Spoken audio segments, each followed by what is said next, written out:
சமீபத்தில் மகாராஷ்டிர மாநிலத்தில் சாங்வி அப்படிங்கிற ஒரு மாவட்டத்தில் ஒரு மிகப்பெரிய இதய அறுவை சிகிச்சை நிபுணரிடம் 2 பேர் தன்னுடைய இதயத்தை காண்பிப்பதற்காக வருகின்றார்கள். 2 பேருமே மார்வாடிகள், ஜவுளி வியாபாரம் பண்ணுறவங்க. 2 பேருமே அதே ஊரை சேர்ந்தவங்க. ஒருவருடைய வயது 72,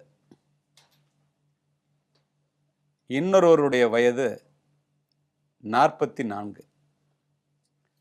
இதில் என்ன வேடிக்கை என்றால் 2 பேருடைய இதயத்தையும் அந்த மருத்துவர் தனித்தனியாக சோதிக்கின்றார். 72 வயதுக்காரரினுடைய இதயம் 44 வயதுடையவருடைய இதயத்தை விட நன்றாக இருக்கின்றது.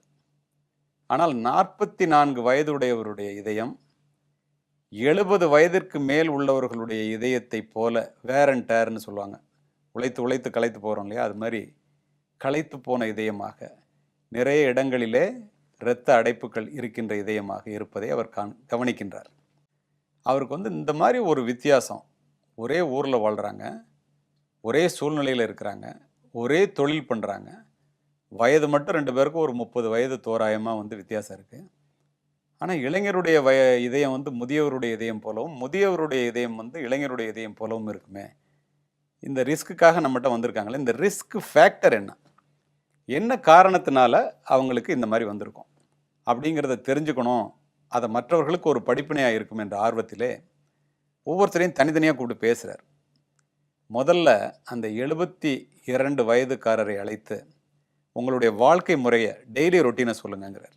அவர் சொல்கிறாரு, காலையில் 4:30 மணிக்கு அவர் எந்திரிக்கிறாரு, 5 மணிக்கு பிரம்மபுத்திரா ஆற்று கரைக்கு போகிறாரு, குளிர்ந்த நீரில் குளிக்கிறாரு, அரை மணி நேரம் யோகா செய்கிறாரு, அரை மணி நேரம் எக்ஸசைஸ் பண்ணுறாரு. அது இல்லாமல் இங்கேருந்து போகிறதும் திரும்பி வர்றதுமே 4 கிலோமீட்டர் டெய்லி நடக்கிறாரு. 8 மணிக்கு காலையில் உணவு அருந்துறாரு. 9 மணிக்கு அவருடைய வீட்டிலேருந்து புறப்பட்டு அவருடைய ஜவுளி வியாபார கடைக்கு போகிறாரு. 1 மணி வரைக்கும் கடையில் இருக்கிறாரு. திரும்பி 15 நிமிஷத்தில் வீட்டுக்கு வந்துடுறாரு. வந்த உடனே சாப்பிட்றாரு. 1 மணி நேரம் ஓய்வு எடுக்கிறாரு. அதுக்கப்புறம் விவசாய நிலங்களை போய் பார்க்கின்றார். திரும்பவும் 5 மணிக்கு கடைக்கு போயிடுறாரு. இரவு 7 மணி வரைக்கும் கடையில் இருக்கார். 8 மணிக்கு வீட்டுக்கு வந்துடுறாரு. உணவு அருந்தி விட்டு 8:30க்கெல்லாம் படுத்துடுறாரு. 9 மணிக்கு தூங்கிடுறாரு. இன்ட்டு 365ங்கிறார். இதை தவிர நான் வேறு எதுவுமே செய்கிறதில்ல சார், இதுதான் என்னுடைய வாழ்க்கை முறை. இதையும் லேசாக வலிக்கிற மாதிரி இருந்துச்சு, அதனால் உங்கள்கிட்ட இன்றைக்கி வந்திருக்கேன். நான் டிவி பார்க்குறதில்ல, சினிமா பார்த்ததே இல்லை, இது வரைக்கும் டாக்டர்கிட்ட போனதில்லைங்கிறார். டாக்டர் சொல்கிறாரு, இப்போவும் நீங்கள் வந்திருக்க வேண்டியதில்லை, ஒன்றுமே இல்லை, ஒரு மாத்திரை மட்டும் தர்றேன், அதில் உங்கள் இதயம் சரியாயிடும், ஆல்ரெடி நல்லா தான் இருக்குது, ரொம்ப சந்தோஷமாக நீங்கள் போங்கன்னு சொல்லி அவர் அனுப்பிச்சிடுறாரு. அவருடைய வாழ்க்கை முறைகளை அவர் தெரிந்து கொண்டார்.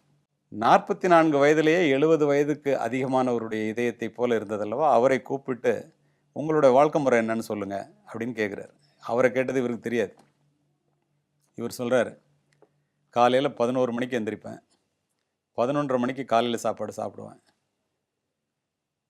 அதுக்கப்புறம் 12 மணிக்கு என்னுடைய ஜவுளி கடைக்கு போவேன், அங்கே போய் வேலை பார்ப்பேன், 3 மணிக்கு மத்தியான சாப்பாடு அங்கேயே கொண்டு வர சொல்லி சாப்பிடுவேன், ராத்திரி 10 மணி வரைக்கும் வேலை பார்ப்பேன், 11 மணிக்கு வீட்டுக்கு வருவேன், 11:30 மணிக்கு நைட் சாப்பாடு சாப்பிடுவேன், அதுக்கப்புறம் டிவி பார்ப்பேன், டிவி நல்ல படமாக இருந்துச்சுன்னா 1 மணி நேரம் 1/2 மணி நேரம் அதிகமாகிடும், 2 மணிக்கு தூங்குவேன். எனக்கு வாழ்க்கையில் ஏதாவது சாதிக்கணும்னா மற்றவர்களை பார்த்து என்னை நான் கம்பேர் பண்ணிக்கிறேன். எல்லாரும் என்னை குறையுடைய மனிதனாக பார்ப்பதை போல் நான் நினைக்கின்றேன். அதனால் ஏதாவது செய்யணும்னு நினைக்கிறேன்னு ஒழிய என்னால் எதுவும் செய்ய முடியல. இந்த மன அழுத்தத்திலேயே நான் வாழ்ந்துட்டுருக்கேன் டாக்டர், எனக்கு என்ன இதயத்தில்னு கேட்குறார். இப்போது டாக்டருக்கு தெளிவாக புரிகின்றது, ஒரு மனிதனுடைய வாழ்க்கை முறை தான் அவனுக்கு அது டென்ஷனை உண்டாக்குது.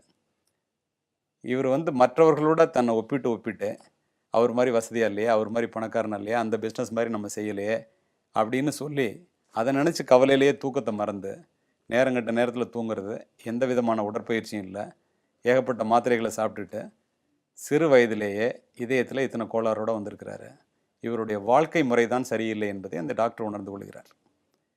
இப்போ டாக்டர் முடிவு சொல்கிறார் என்னென்னா, கடவுள் படைக்கிறதுல எல்லா மனிதர்களையுமே முழுமையாகத்தான் படைத்திருக்கின்றார். நாம் இருப்பதை வைத்துக்கொண்டு நிறைவாக வாழலாம். நம்முடைய உடலையும் உடல் நலத்தையும் நாம் பார்த்து கொள்ள வேண்டியது நம்முடைய கடமை. மற்றவர்களோடு நாம் ஒப்பீடு செய்யாமல் நமக்கு கொடுத்திருக்கிற வாழ்க்கையும் நமக்கு கிடைச்சிருக்கிறதையும் வைத்து நிறைவாக வாழ்கின்றவர்கள் எல்லாரும் இதய கோளாறு இல்லாமல் இருக்கிறாங்க.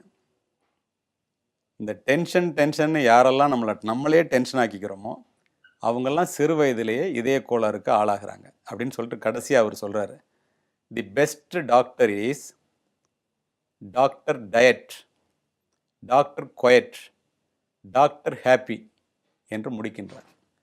நாமும் கொஞ்சமாக சாப்பிட்டு நல்ல உடற்பயிற்சி செஞ்சு மகிழ்ச்சியாக இருப்பதை வைத்துக்கொண்டு நிறைவுடன் வாழ்ந்தால் இதயத்தில் கோளாறு இல்லாமல் கடைசி வரை வாழ முடியும் என்பதற்கு இருவேறு கருத்துக்கு இடமே இல்லை. என்னுடைய வீட்டிலேயே 4 மருத்துவர்கள். இதுவரை நான் எந்த மருத்துவரிடமும் சென்று எந்த மாத்திரையும் நான் உட்கொண்டதில்லை. தினமும் உடற்பயிற்சி செய்கின்றேன், அளவாக சாப்பிடுகின்றேன். இதை கூறுவது எனக்காக அல்ல, உங்களுக்காக. நீங்களும் அப்படி வாழ வேண்டும் என்று நினைக்கின்றேன். நன்றி, வணக்கம்.